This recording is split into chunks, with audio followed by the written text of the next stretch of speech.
क्या सुखदेव जी आनंदित हो जाते हैं। राजन, तुमने बहुत उत्तम प्रश्न किया है और तुम्हारे प्रश्न करने पर इसका जो कथा है, उत्तर है, उस उत्तर में हम जीवों को बहुत कुछ प्राप्त होता है, बहुत कुछ सीखने को मिलता है। महाराज, ध्यान पूर्वक इस चरित्र को श्रवण करना। उन्होंने कहा कि जब भगवान कृष्ण विद्या अध्ययन करने के बाद वापस आए मथुरा, उधर सुदामा अपने नगर को पहुंचते हैं और नगर में जाकर के उनका विवाह संपन्न होता है। उनकी पत्नी सुशीला, यथा नाम तथा गुणे, जैसे उनका नाम है वैसे ही उनकी पत्नी परम सुशील। आज सुदामा अपने परिवार का लालन पालन करने के लिए उनके पास जब कोई उपाय नहीं चलता तो भिक्षा को मांगते हैं और नित्य अपने परिवार का गुजारा करते हैं। सुदामा इतना दुखित हो गए, इतनी दरिद्रता उनको प्राप्त हो गई भगवान से उस झूठ बोलने के कारण। मानो सुदामा को भगवान ने एक सीख देना चाहा हो।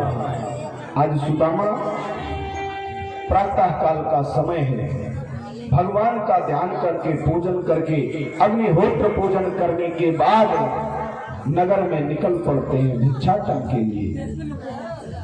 भिक्षा के लिए पहुंचे और उनका नियम था कि बस 1 से 2 घर से तीसरा घर भिक्षा नहीं मांगते थे। अगर प्रथम घर भिक्षा मिल जाता था तो दूसरे घर को नहीं जाते थे।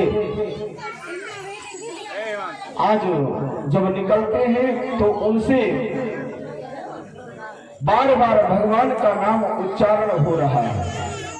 भगवान का ध्यान करते हुए नगर में भिक्षाटन करते हैं और जो भिक्षा में धन प्राप्त होता है उससे अपना जीवन, अपने परिवार का जीवन, अपने बच्चों का जीवन का निर्वाह हो रहा है। इधर भगवान जब दुख देते हैं ना, तो जैसे सुख देते हैं छप्पर फाड़ के, वैसे दुख भी 10 दिशाओं से दे देते हैं।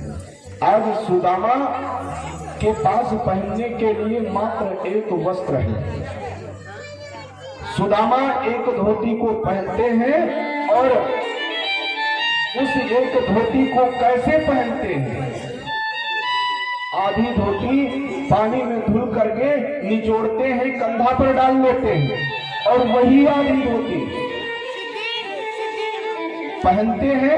एक धोती में 2 भाग बना करके एक जब पहनते हैं तो एक सुखाते हैं। इस प्रकार उनका जीवन कट रहा है। दूसरा वस्त्र भी नहीं है। उनकी पत्नी सुशीला के पास भी एक वस्त्र के सिवा दूसरा वस्त्र नहीं। उसी धोती को 2 खंड करती है। एक का जब धुलना होता है उसे धुल के पसार देती हैं और एक खंड को धारण कर लेती हैं। बच्चे बेचारे दुबले हो चुके हैं। सुदामा जी की अवस्था ऐसे हो गई कि मानो दरिद्रता ने उनको घेर रखा हो। सुखदेव जी ने कहा, राजन, वैसे सुदामा परम ज्ञानी थे, परम विद्वान थे, जिनको भगवान का सानिध्य प्राप्त हुआ हो, वो कैसे परम ज्ञानी नहीं हो सकता। लेकिन सुदामा ने जो भूल किया, उस भूल का प्रभाव आज सुदामा और सुदामा के साथ साथ हो उसकी पत्नी, उसके पुत्र सब भुगत रहे हैं। आज सुदामा को जब अत्यधिक दुखित देखती है उनकी पत्नी, सायंकालीन का समय भोजन के लिए सिर्फ चावल को पकाया गया था, बनाया गया था, सिद्ध किया गया था। वो जब भात तैयार होता है ना, समस्त बच्चों को देने के बाद जब सुदामा के सम्मुख थोड़ा भात पहुंचता है, सुदामा प्रेम से हरि का नाम लेकर के तदीय मस्त गोविंदम करते हैं। नाभ्या आसी दंत ऋक्षगुण इत्यादि मंत्रों का उच्चारण करके सुदामा ठाकुर जी का भोग लगाते हैं और जैसे खाने चलते हैं, द्वार पर बंधी गैया ने आवाज दिया, क्योंकि सुबह से संध्या का समय हो गया था, गैया को भी कुछ भी नहीं प्राप्त हुआ था खाने के लिए। सुदामा ने देखा कि द्वार पर बंधी गैया भूख के मारे व्याकुल है। सुदामा ने अपने पत्नी को आवाज दिया, अरे सुशीला, गैया मुझे प्रतीत होता है कि तुमने खाने के लिए उसे कुछ नहीं दिया है। सुशीला ने कहा, महाराज आप तो जानते हैं, ना तो घर में चारा है, ना घर में कुछ ऐसा है कि मैं उसे दे सकूं।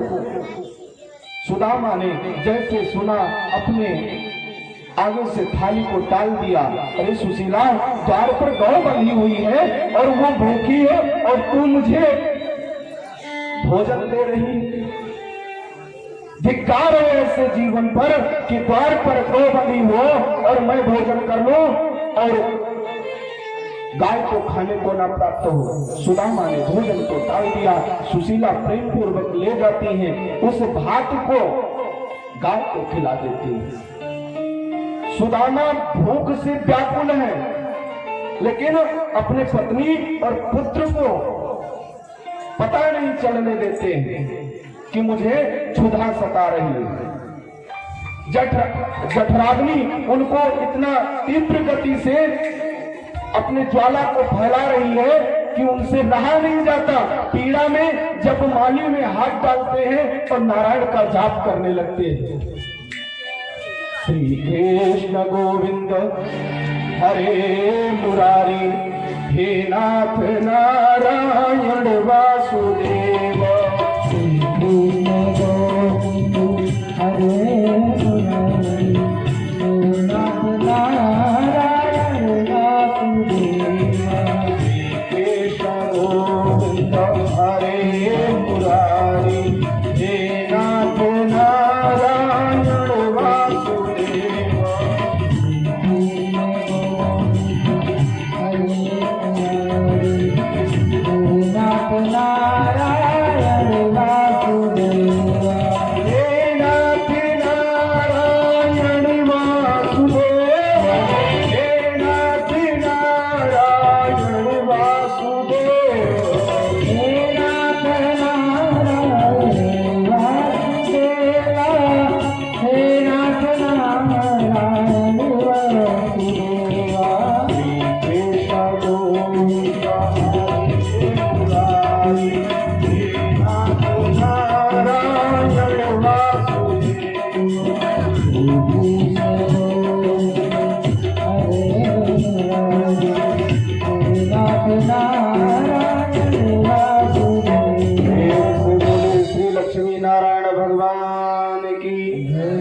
सुशीला समझ जाती है कि मेरे पति परमेश्वर को भूख सता रही है।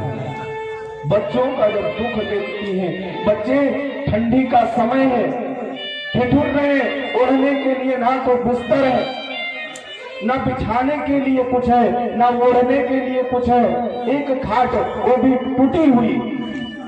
ऐसी स्थिति को जब सुशीला ने देखा, सुदामा के चरणों में बैठ गई। महाराज, आप तो कृष्ण को अपना सखा कहते हैं। मैंने सुना है कि कृष्ण द्वारिकाधीश बन चुका है, राजा हो गया है, और तू कहता है कि कन्हैया परम मित्र है।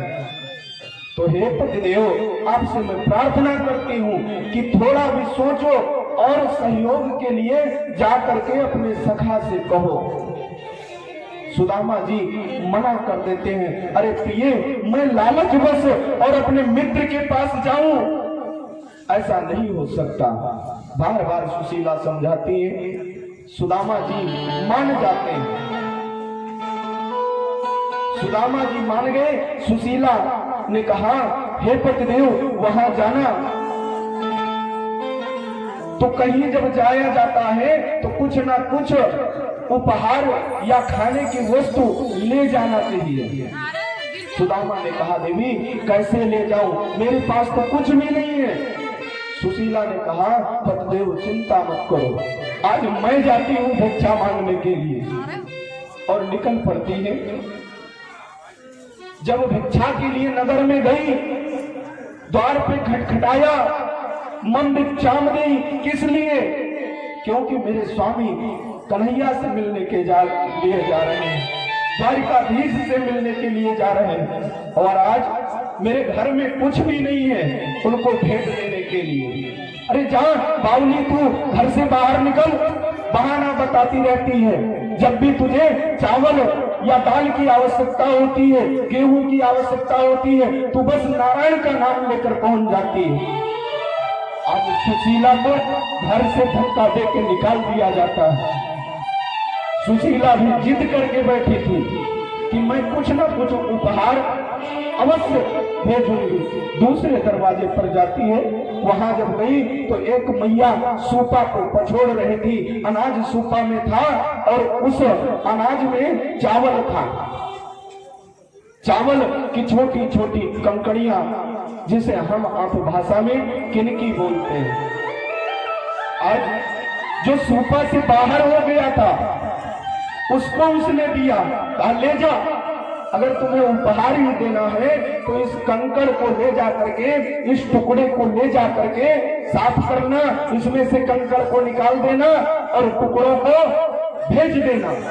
वह प्रेम पूर्वक, श्रद्धा उसके पास बहुत है, भगवान के पास सर्वस्व न्यौछावर करना चाहती है। श्री कृष्ण गोविंद हरे मुरारी, नाथ नारायण वासुदेव, गोविंद हरे मुरारी, हे नाथ नारायण वासुदेव, गोविंद हरे मुरारी, हे नाथ नारायण वासुदेव, हे नाथ नारायण वासुदेव, हे नाथ नारायण वासुदेव, हे नाथ नारायण वासुदेव, हे नाथ नारायण वासुदेव,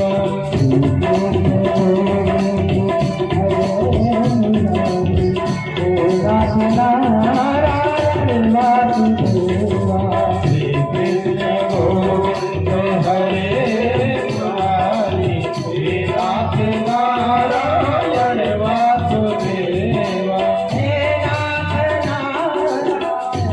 वासुदेव, हे नाथ नारायण वासुदेव, हे नाथ नारायण वासुदेव, हे नाथ नारायण वासुदेव, हे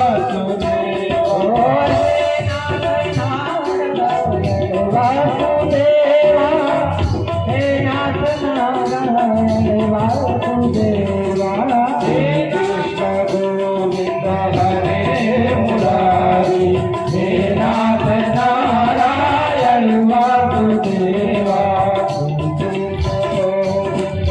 हरे मुरारी, हे नाथ नारायण वासुदेव। बोलिए श्री लक्ष्मी नारायण भगवान की जय। आज सुशीला उस चावल को लाती है, साफ करती है और उसको एक पोटली बनाती है। सुदामा जी को दिया, कहा हे पति परमेश्वर ले जाना और इस पोटली को जब कन्हैया से मिलना तो देना। सुदामा ने कहा, देवी मैं वहां जाऊंगा और क्या कहूंगा उनसे, मेरे में ये सामर्थ्य नहीं है कि मैं किसी अभिलाषा को लेकर के उनसे मिलने जाऊंगा। सुशीला ने कहा, जाना तो उनसे एक बात जरूर कहना, जब वो पूछेंगे क्या हाल समाचार है, परिवार कैसा है, तो एक बात अवश्य कहना। क्या कहूंगा? मास में 2 एकादशी होती है, लेकिन कन्हैया मेरे यहाँ नित्य एकादशी होती है। और वहां जब पहुंचना, कुछ कहने की आवश्यकता नहीं है। अगर वो सर्वज्ञ है, सर्वज्ञाता है, परमात्मन है, तो जैसे आप ऐसा कहोगे उसके बाद कहने की कुछ आवश्यकता नहीं पड़ेगी, वो सर्वस्व समझ जाएंगे। सुदामा जी का अंदर से मन नहीं हो रहा है कि मैं जाऊं, कोई भी कामना लेकर के वो प्रभु के पास नहीं जाना चाहते। सुशीला ने जब बार बार कहा, आज सुदामा जी पोटली को लेते हैं, फटी हुई धोती, पादुका तक नहीं है चरण में, और निकल पड़ते हैं। प्रेम पूर्वक निकले। रास्ते में अनेकों पहाड़ियां हैं, कंकड़ पड़े हुए हैं, नुकीले नुकीले कंकड़। सुदामा जी कृष्ण का जप करते हुए जा रहे हैं, मानो उनको ये प्रतीत होता है कि ये कंकड़ पुष्प के समान है, इतना भक्ति में तल्लीन है। वो कंकड़ कांटा के समान सुदामा जी के चरणों में गड़ रहा है। सुदामा जी आगे बढ़ रहे हैं, उधर रुक्मणी जी से रहा नहीं गया। उन्होंने कहा, प्रभु ये आपका भक्त, आपका सखा आपसे मिलने के लिए पादुका चरण में नहीं है और निकल पड़ा है, आपका दायित्व क्या बनता है? उसके चरण से लहू निकल रहे हैं, फिर भी आप उसके ऊपर कृपा नहीं करते। कन्हैया से जैसे रुक्मणी ने कहा, कन्हैया तुरंत सुदामा के रास्ता को सरल बनाने हेतु वेश को बदलते हैं, एक बैलगाड़ी लेते हैं और प्रेम पूर्वक निकल पड़ते हैं। श्री कृष्ण गोविंद हरे मुरारी, हे नाथ नारायण वासुदेव। श्री कृष्ण गोविंद हरे मुरारी, हे नाथ नारायण वासुदेवा।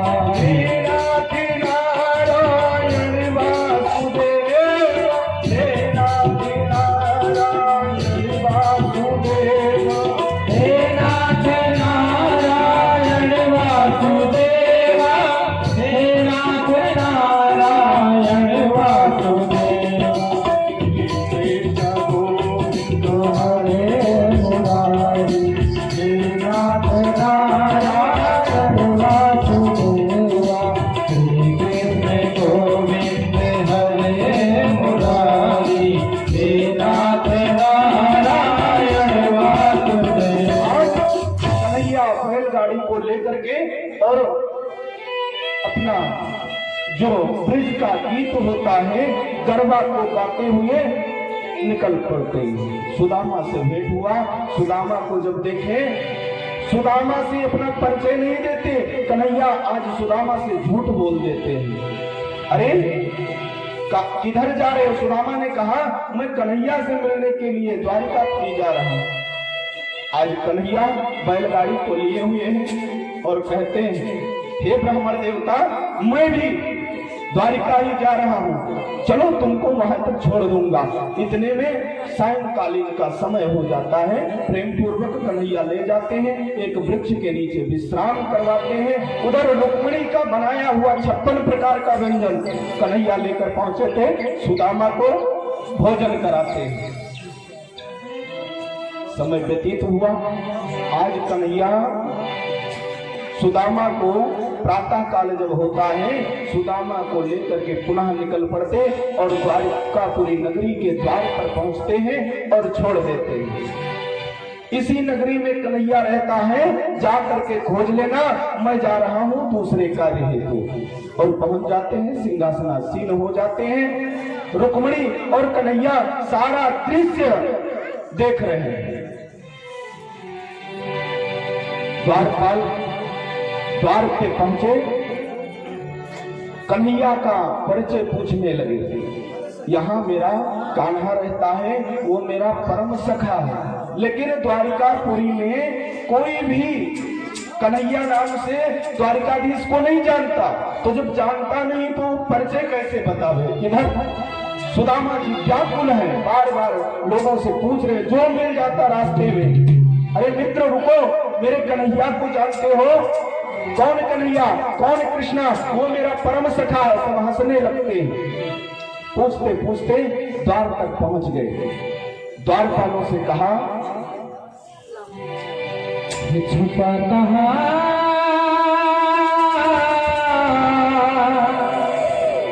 आजा चलिए मुरली वाले आजा तेरी याद सताए मेरा ये भरोसा कहीं टूट न जाए मुरली वाले आजा तेरी याद सताए मेरा ये भरोसा कहीं टूट न जाए छुपा कहाँ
सुखदेव जी कहते हैं, राजन, जब सुदामा द्वारकापुरी नगरी में पहुंचे, द्वार पर खड़े हैं, द्वारपालों से पूछ रहे हैं, यहाँ मेरा मित्र, मेरा सखा रहता है, तेरे सखा का नाम क्या है?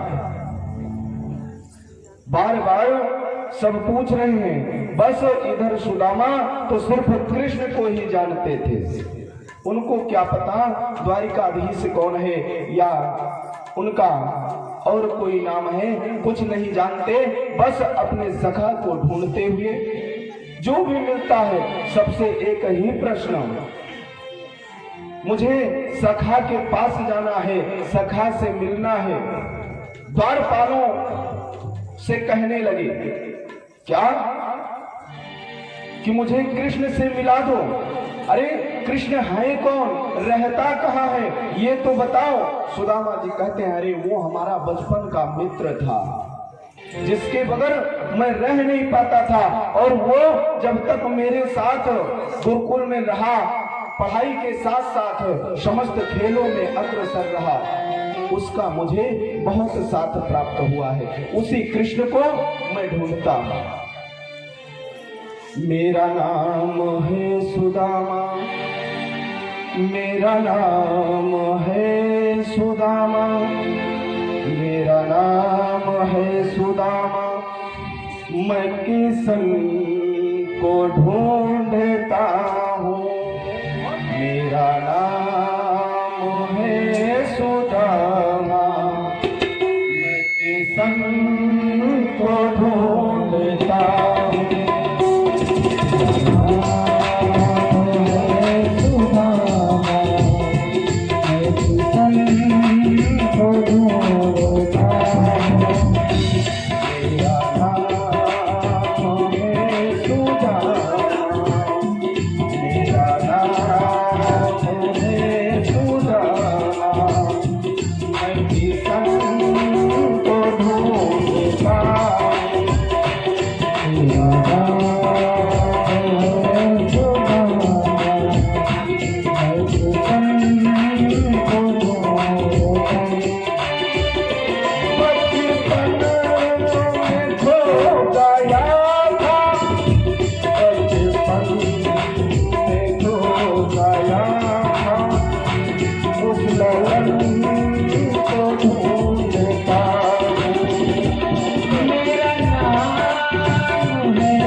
गुरुकुल में साथ साथ पढ़ाई किए, साथ साथ बड़े हुए, वो कहीं खो गया है।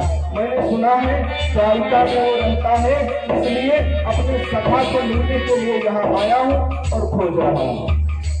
मेरा नाम है सुदामा, मेरा नाम है सुदामा, मैं किसन को ढूंढता हूँ।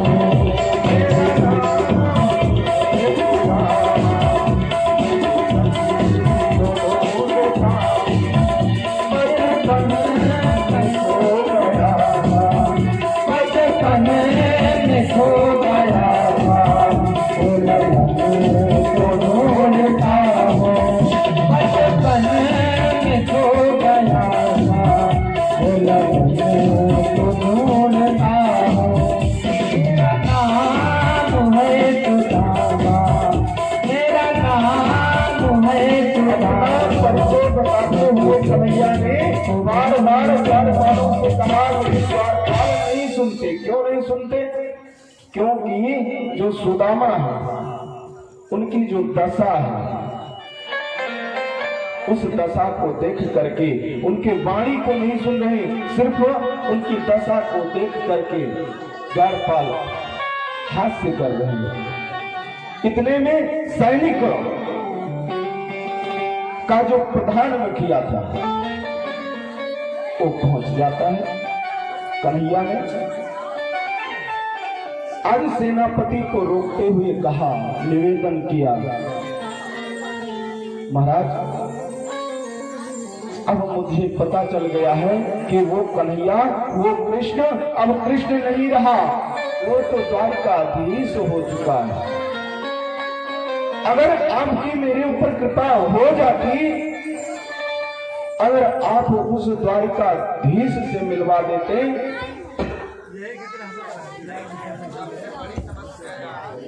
तो मेरा जीवन धन्य हो जाता। आज सेनापति ने जब ऐसा सुना, सेनापति ने कहा, ठीक है, संदेशा मैं द्वारिकाधीश तक पहुंचा रहा हूं।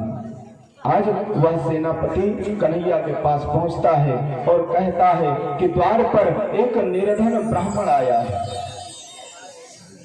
और आपसे मिलना चाहता है।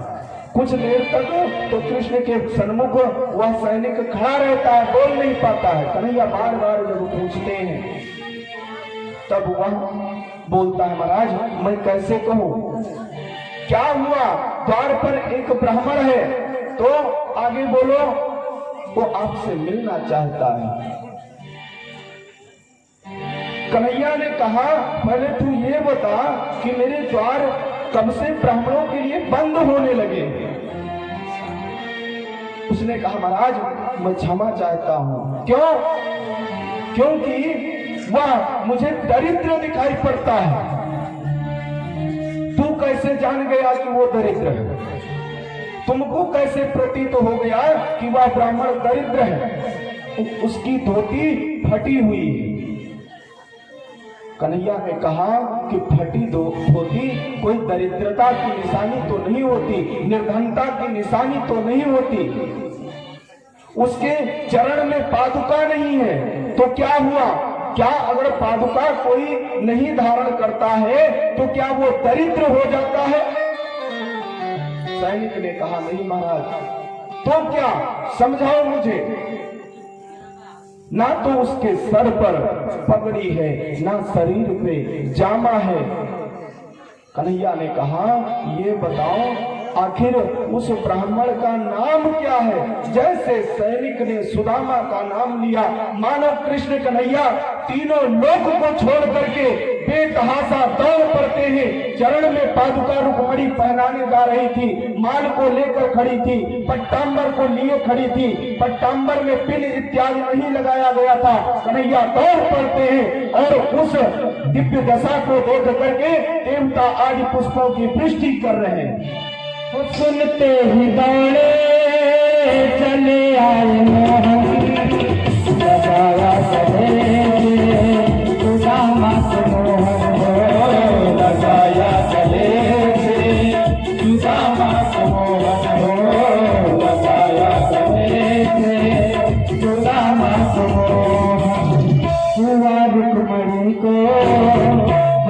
ही अलंकार हुआ रुक्मणी को बहुत ही अलंकार ये भगवान करेगा अजीबा गया ये भगवान करेगा अजीबा गया अरे प्यार पालो कन्हैया को कहो अरे प्यार पालो कन्हैया को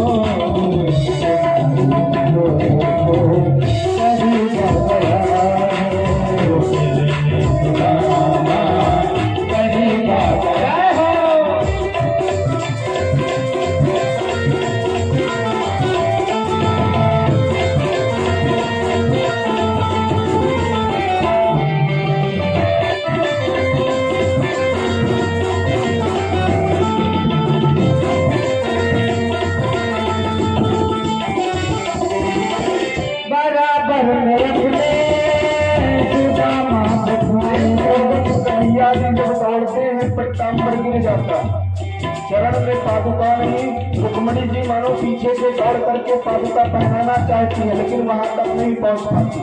नगर वासियों ने देखा कि जो द्वारिकाधीश हैं, द्वारिका के आधिपत्य को धारण करके बैठे हैं, वो आज नंगे पांव दौड़ रहे हैं। सब सैनिक पीछे दौड़ पड़ते हैं। अरे मेरे द्वारिकाधीश कहाँ जा रहे हैं? कन्हैया प्रेम पूर्वक पहुंचे। उधर सुदामा ने मन में सोच लिया था, लगता है अब कन्हैया से भेंट नहीं होगा। मुड़ चुके थे अपने नगरी को वापस आने के लिए। कन्हैया दौड़ कर पहुंचते हैं और सुदामा को अपने हृदय का आलिंगन कराते हैं, हृदय से लगा लेते हैं। सुदामा को देखते ही मानो उनके नेत्र के अश्रु नहीं रुकते हो, ले जाते हैं। जैसे सुदामा को लेकर चले कन्हैया, आज नगरी के जितने भी जन हैं सब आनंदित हो गए कि हमारे प्रभु को देखो कैसा मित्रता का निर्वाहन कर रहे हैं। दरिद्र है, ब्राह्मण है और अपने मित्र से मिलने के लिए नंगे पांव दौड़ पड़े हैं। कन्हैया प्रेम पूर्वक सुदामा को ले जाते हैं, आसन पे अपने बराबर आसन पर बैठाते हैं। बराबर में अपने सुदामा बैठाए, दरबार के जामने बुलाओ, दरबार से जामने बुलाए, दरबार से जामने बुलाए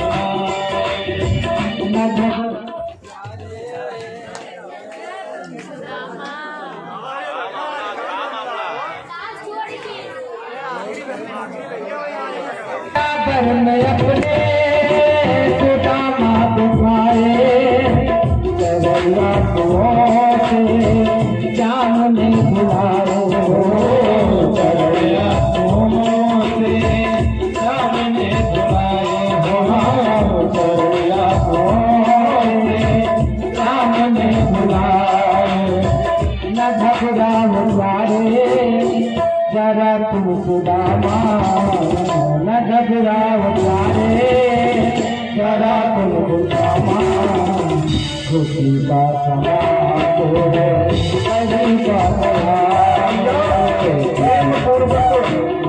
सुदामा को सिंहासनासीन कराते हैं, सिंहासन पर बैठाते हैं, रुक्मणी को आदेश करते हैं, रुक्मणी आज मेरे परम सखा मेरे यहाँ आए हैं, मुझसे मिलने के लिए आए हैं। लाओ जल लेकर आओ और सभी बारी बारी से सुदामा का चरण प्रक्षालन करो। जब तक जल की व्यवस्था होती है, रानियां दौड़ पड़ती है, रुक्मणी इत्यादि दौड़ पड़ी घड़े में जल लेकर जब तक आती है तब तक कन्हैया चरणों में बैठे हैं। परात नीचे रखी हुई है, चरण को जैसे कन्हैया स्पर्श करते हैं, चरण का दुर्दशा जब देखते हैं, वो जो दशा था कंकड़ उड़े हुए रुधिर निकल रहा है, बड़े बड़े छाला पड़ चुके हैं, ऐसे दशा को देख करके कन्हैया से रहा नहीं गया। नेत्र की धारा निकल पड़ती है। जब तक जल आता है तब तक कन्हैया अपने अश्रु से सुदामा के चरण को धूल डालते हैं। न घबराओ सारे जरा तुम सुदामा, खुशी का समा कहीं का गया है, खुशी का समा तेरे करीब आ गया है, करीब आ गया है, करीब आ गया है, करीब आ गया है।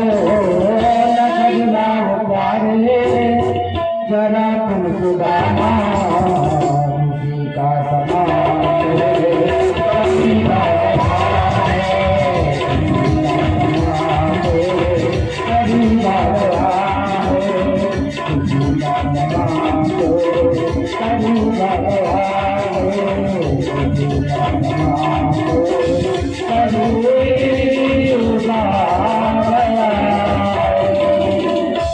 प्रेम से बोलिए श्री द्वारिकाधीश भगवान की कृष्ण कन्हैया नेत्रों से मानो, नेत्र के अश्रुओं से मानो सुदामा के चरण को धुल रहे हैं।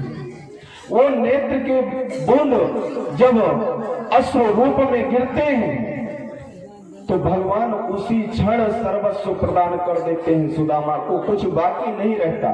उस दशा को देख करके जैसे भगवान के नेत्रों का अश्रु उस चरण पर पड़ा, सुदामा का सारा व्यथा मानो दूर हो गया हो, सारा पीड़ा दूर हो गया, वो घाव बिल्कुल शांत हो गया, रुधिर निकलना बंद हो जाता है। आज सुदामा का चरण बिल्कुल दिव्य हो जाता है। क्यों दिव्य हुआ? क्योंकि आज भगवान प्रेम पूर्वक सुदामा का चरण धुल रहे हैं। रुक्मणी इत्यादि जल लेकर पहुंचती हैं, सुदामा का चरण प्रक्षालन करती हैं। जितनी नारियां थी सबको कन्हैया ने बुलाया और कहा, कन्हैया ने सुदामा से कहा, सखा ये सब मेरी नारियां हैं। सुदामा जी सोचने लगे ये छलिया है, मेरे साथ छल कर रहा है।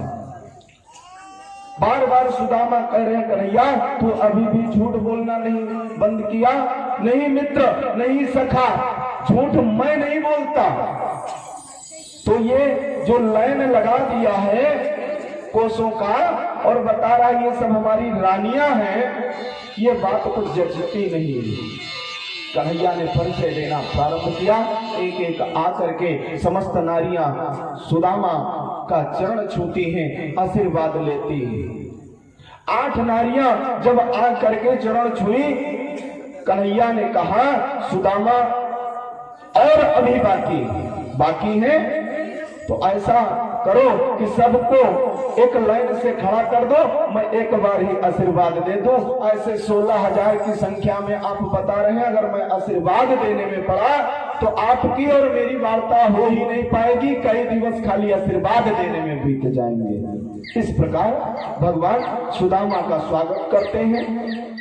आज भगवान ने विचार किया कि मेरा मित्र यहाँ चल करके आया है, तो अब इनका जला अभिषेक करना चाहिए।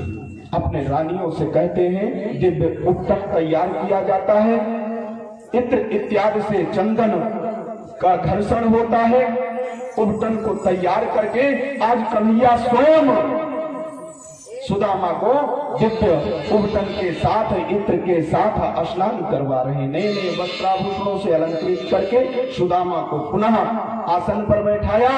समस्त रानियों के साथ कन्हैया ने आरती उतारा और अंत में दिव्य दिव्य भोजन को भोग लगाने को कहा। सुदामा जी प्रेम पूर्वक हरि का नाम गुणगान करते हुए, लेकिन वो जो पोटली लेकर गए थे, स्नान हो गया, चरण प्रक्षालन हो गया, भोजन हो गया, लेकिन वो पोटली सुदामा जी की बगल से नहीं खिसकती है। स्नान करते समय वो चावल भी सुदामा जी के साथ धुल गया।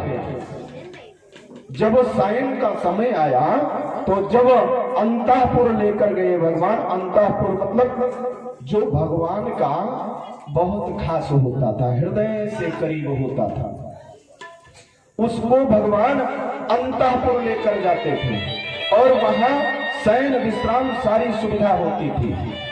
कन्हैया ने सुदामा को ले जाकर के अंतःपुर में जब विश्राम करने के लिए कहा, आज सुदामा विश्राम करते हैं। कन्हैया प्रेम पूर्वक चरण को दबा रहे हैं।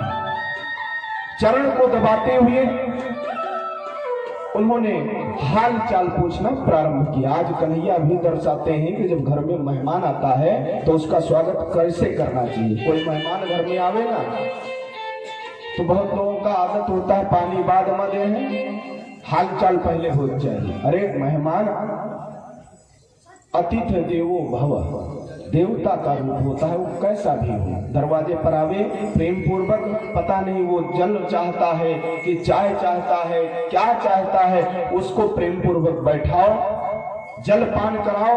जब आपको लगे कि अब उसका मन स्थिति शांत हो गया है तब उससे हाल खबर पूछना चाहिए। आज कन्हैया हम सबको वही दर्शा रहे हैं कि एक मेहमान के साथ कैसा बर्ताव करना चाहिए। कन्हैया ने पहले चरण धुला, सिंहासनासीन कराया, आरती उतारा, स्नान करवाया। भोजन करवाने के बाद जब सुदामा पहुंचते हैं शयन करने के लिए, तब कन्हैया ने पूछा, सुदामा अब बताओ घर परिवार का हाल।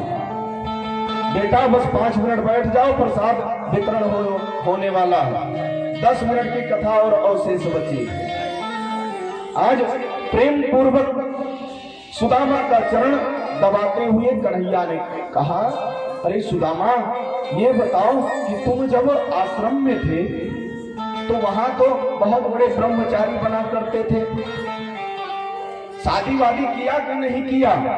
सुदामा मुस्कुराने लगे, अरे कन्हैया मैं तुमसे क्या कहूं, एक सुंदर नारी के साथ मेरा विवाह हुआ है, बहुत ही वो भाग्यशाली है, सुशील है, इसलिए मैंने उसका नाम सुशीला रख दिया है। जैसा उसका नाम है वैसा उसका गुण है। भगवान प्रेम पूर्वक सुन रहे। भगवान ने कहा, अरे सखा कभी मेरी याद नहीं आई? अरे नहीं याद आई थी, विवाह में ही पूछ लिया होता। सुदामा ने कहा, कन्हैया तू तो जानता है, कहा तो राजा महाराजा और कहा मैं निर्धन ब्राह्मण।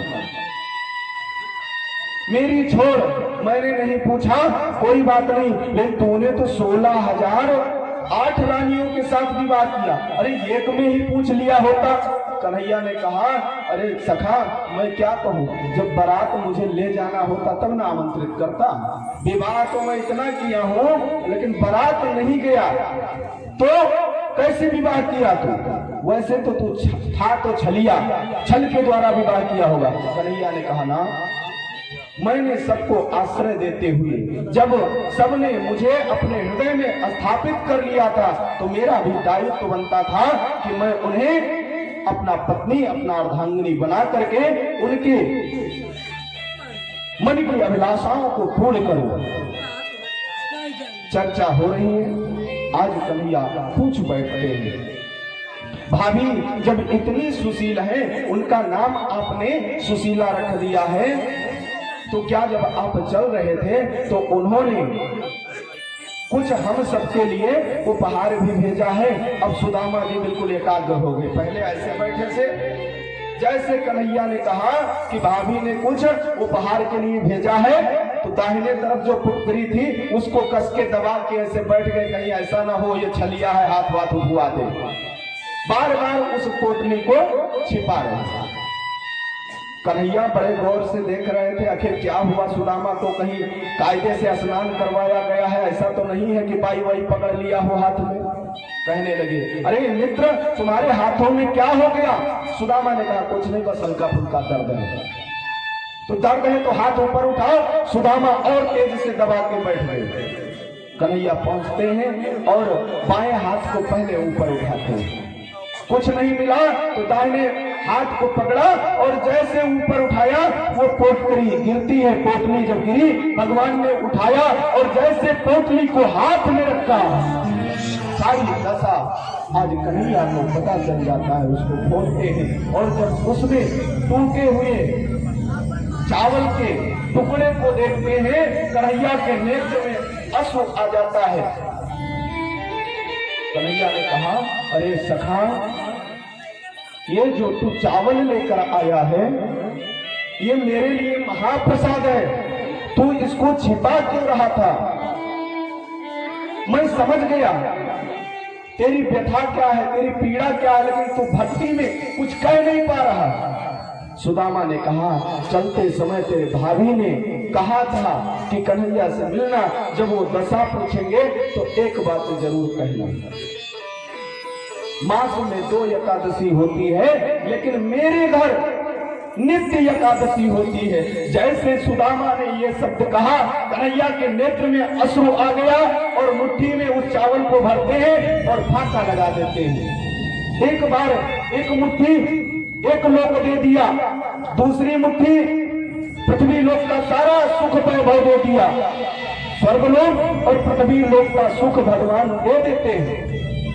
तीसरी मुट्ठी जैसे उठाया तैसे रुक्मणी मैया पहुंच जाती हैं। अरे कान्हा, अरे स्वामी, कुछ मेरे लिए भी प्रसादी छोड़ो। मानो कन्हैया सर्वस्व देना चाहते हैं आज सुदामा को। रुक्मणी ने प्रेम पूर्वक उस ओदन, उस चावल को लिया और समस्त रानियों के साथ स्वयं उस चावल का प्रसादी पाती है। विश्राम के लिए जब सुदामा जी लेट जाते हैं, निद्रा में आ जाते हैं, आज कृष्ण भगवान पहुंच जाते हैं रुक्मणी के पास। अरे रुक्मणी, सुदामा मेरा परम सखा है, उसने क्षणिक मात्र भूल किया था, बालापन था, उसे ये नहीं पता था कि मैं मित्र के साथ जो व्यवहार करने जा रहा हूं इसका परिणाम बुरा होगा। उसी के कारण यह अत्याधिक दुख को प्राप्त किया है, लेकिन अब वह समय आ गया है कि इसे सर्व सुखों से संपन्न कर देना चाहिए, धन धान्य की इसके यहाँ कमी नहीं होना चाहिए। रुक्मणी जी ने कहा, हमारी भी यही अभिलाषा है। रुक्मणी जी आज तैयार हो जाती है सारे वैभव को देने के लिए।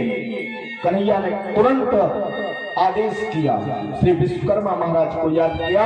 विश्वकर्मा महाराज पहुंचते हैं, कन्हैया का आदेश होता है, मेरे द्वारिका के समान सुदामा की नगरी होनी चाहिए। विश्वकर्मा जब सुदामा की नगरी पहुंचे, पोरबंदर गुजरात में पड़ता है, वही सुदामा जी का स्थान था। विश्वकर्मा भगवान जब पहुंचे और वहां जाकर के उनके पत्नी से मिले, सुदामा जी के पत्नी सुशीला से जब मिलते हैं, सुशीला ने मना कर दिया, मुझे घर नहीं चाहिए, मुझे सुख वैभव नहीं चाहिए। क्यों नहीं चाहिए? क्योंकि मेरा अगर महल आप तैयार कर देंगे द्वारिका के बाद और मेरे नगर में जो लोग रह रहे हैं अगर ये दुखित होंगे तो मुझे शाप प्राप्त होगा। इसलिए सर्वप्रथम आप समस्त नगरवासियों का कल्याण करिए, उसके बाद मेरा कल्याण करिए। आज सुदामा समस्त वहां के लोगों के ग्रह को तैयार करते हैं, दिव्य दिव्य अटारियां तैयार हो जाती, महिला 2 महिला जैसे द्वारिकापुरी में शोभा है वैसे आज सुदामापुरी का निर्माण होता है। उधर रुक्मणी मैया लक्ष्मी का रूप लेकर के पहुंचती हैं और जैसे सुशीला को देखा, सुशीला से जैसे कहा कि मैं लक्ष्मी स्वरूपा रुक्मणी हूं, मैं आई हूं यहाँ धन धान्य को देने के लिए। हाथ जोड़कर की सुशीला खड़ी हो गई, प्रार्थना करने लगी, भगवती आपकी असीम कृपा है, आपका दर्शन मात्र से मेरा जीवन कृत्य हो गया, अब मुझे धन वैभव की जरूरत नहीं है। रुक्मणी ने कहा, अरे देवी, मैंने उस चावल को खाया है जिसमें प्रत्येक कण में तेरे दुख व्याप्त थे, और उस चावल को खाने के बाद अगर यहाँ से मैं वापस जाऊं अच्छा नहीं होगा। अनेकानेक प्रकार से सुशीला ने प्रार्थना किया, फिर भी लक्ष्मी नहीं मानती और सर्व धन से संपन्न कर देती है। लक्ष्मी जी के स्पर्श मात्र से सुशीला आज दिव्य नारी का रूप लेकर के प्रकट हो जाती है। बालक जो जिनके शरीर दुबले थे, वस्त्र सही नहीं थे, पूरा शरीर काला पड़ गया था, लक्ष्मी जी ने प्रेम पूर्वक जैसे मस्तक पर हाथ रखा, अपना वरद हस्त जैसे रखा, आज दिव्य रूप लेकर के वो बालक प्रकट हो जाते हैं। इस प्रकार लक्ष्मी जी ने नाना प्रकार से हिरण्य वर्णाम हरिणी सुवर्ण रजस्त्रजाम चंद्राम हिरण्मयीं लक्ष्मी जात भेदो न आवह, सर्व संपन्न बना देते हैं। भगवान की कृपा से लक्ष्मी जी वहां से वापस जाती हैं। काफी समय तक सुदामा द्वारिकापुरी में वास करते हैं। सुदामा कन्हैया से कुछ कह नहीं पाते। उनके मन में होता है ये कन्हैया मेरा सेवा तो कर रहा है, लेकिन कभी ये नहीं पूछा तुमको चाहिए क्या। विचार करते हैं ये कन्हैया है, छलिया है, कहा करता था मैं माखन चोरी में बहुत माहिर था, तो जो स्वयं चोर है वो हमको क्या देगा। फिर उनके मन में इच्छा जागृत होता है कि कन्हैया शायद मेरे ऊपर कृपा ही कर रहा है, मुझे धन इसलिए नहीं दे रहा है कि कहीं मैं भगवान नाम ना भूल जाऊंगा, अधिक धन हो जाएगा, मद आ जाएगा, मैं भगवान का संकीर्तन नहीं कर पाऊंगा। नाना प्रकार से तर्क वितर्क उसके हृदय में आते हैं। लेकिन भगवान सर्व दुखों को जानने वाले, करुणा को जानने वाले, सबके पीड़ा को सुनते हैं। भगवान से जब सुदामा पहुंचता है, आग्रह करता है कन्हैया काफी समय व्यतीत हो गया, अब मुझे आदेश दो, मैं अपने नगरी को जाना चाहता हूँ। कन्हैया ने समझाया सुदामा अभी कुछ दिवस और रहो, चिंता मत करो, मैं तुम्हें भेजवा दूंगा। सुदामा ने कहा अरे सखा तुम्हारी भाभी वहां दुखित होगी। कन्हैया को फिर दर्शा रहे हैं, तुम्हारी भाभी वहां दुखित होगी, यानी कृपा कर। भगवान मुस्कुराने लगे, चिंता मत करो सब अच्छा होगा। फिर भी सुदामा नहीं समझ पाते। अंतोगत्वा बार बार कहने पर कृष्ण भगवान वस्त्र आभूषणों से अलंकृत करके आज सुदामा की विदाई करते हैं। सुदामा जब अपने नगरी पहुंचते हैं तो वहां देखा दिव्य दिव्य अटारियां, महले, 2 महले का भवन। दिव्य महल को देख करके अचंभित रह गए। अरे मुझे प्रतीत होता है कि मैं जैसे नगर छोड़ के द्वारिका गया, यहाँ किसी ने आक्रमण करके नगरी को हासिल कर लिया। नगरी से वापस हो जाते हैं। इतने में उनकी पत्नी ने आवाज दिया स्वामी। सुदामा मुड़कर देखते हैं तो वो स्वरूप को देख करके, वो आभा को देख करके, वो चमक को देख करके स्तब्ध हो गए। अरे तुमने मुझे स्वामी क्यों कहा। सुशीला ने कहा ये सब कृष्ण की कृपा है, वो द्वारिकाधीश तुम्हारे मित्र की कृपा है। ये जो शरीर, ये दिव्य रूप, ये महिला, 2 महिला, जो कुछ देख रहे हो, जो कुछ वैभव है, वो कन्हैया ने किया। जैसे सुशीला ने कहा आज सुदामा के नेत्रों से अश्रु निकल आया। अरे मुझसे घोर अपराध हो गया, मैं कन्हैया के प्रति न जाने क्या क्या सोचता रहा। सुदामा जी अपने पत्नी के साथ भवन में जाते आनंद पूर्वक रहने लगे। काफी समय व्यतीत हुआ, उनके भजन में बाधा पड़ने लगी। सुदामा ने विचार किया कि ब्राह्मण वही अच्छा जिसके पास धन का संग्रह न हो, साधु वही अच्छा होता जिसके पास धन वैभव संग्रहित न हो। ऐसे विचार से पुनः द्वारिका पहुंचते हैं। कन्हैया से कहते हैं कन्हैया मुझे धन संपत्ति नहीं चाहिए, बस तेरा चरण चाहिए, इसके सिवा मुझे कुछ नहीं चाहिए। कन्हैया ने कहा अगर सुदामा तुम धन का त्याग करना चाहते हो तो वैसे तुम्हारे पुत्र हैं, पत्नी है, उनका जीविका कैसे चलेगा। सुदामा ने कहा स्वामी मैं किसी तरीके से निर्वाहन कर लूंगा, लेकिन मैं आपका नाम जप नहीं छोड़ना चाहता।